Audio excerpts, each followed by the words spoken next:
Hi friend, Marian here at potentials.com, signing at our channel. We are in Grancing Hotel in Iloilo. So yan, we went to our first day, we went to SM in Iloilo.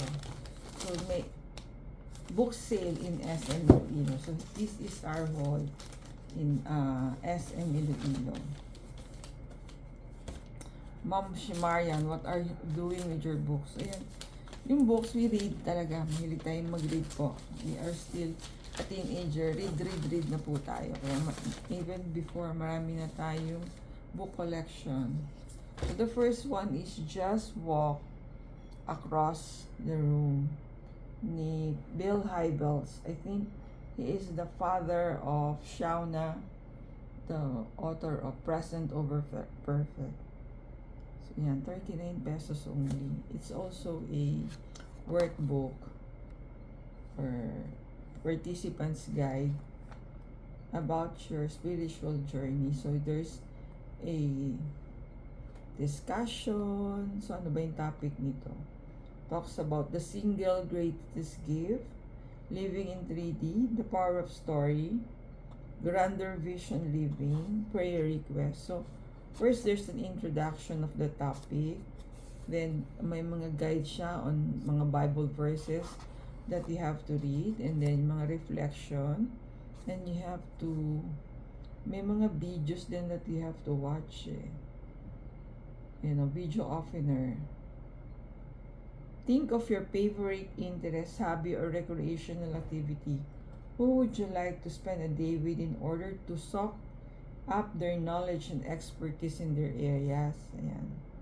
Then you have mga prompts, questions, Bible verses nga po to study, and make your journal entry. So yan, marami siyang topics. That's our first haul, and then we have another haul, 21 days Dad's Challenge. 50 pesos lang siya. Originally 83. Ma'am C, bakit ka bumibili ng Dad's Challenge? So, siyempre, it still talks about your challenge as a parent. So, I think applicable din sa mother yung Dad's Challenge. So, just like the first one, it's also a workbook. So, may mga Bible verses, reflection, tapos merong challenges nga yan. Challenge as a dad. What are your plan on your challenges that you will do? For example, your challenge. Within the next 24 hours, enjoy one of your child's favorite activities with him or her. If you don't know what these activities might be, ask your child. Here are some ideas to get started. Bake something together. Perhaps using a recipe your child came up and share it with the rest of the family. Or go to the library and check out a book of science, experiments, or magic tricks. Play a basketball shooting game, of course, but spell your child's full name instead.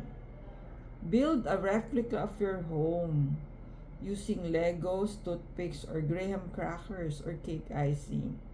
Rent a DVD. Meron pa bang DVD na re-rent? Parang all online na tayo, Netflix Or find a movie siguro sa Netflix you could watch together.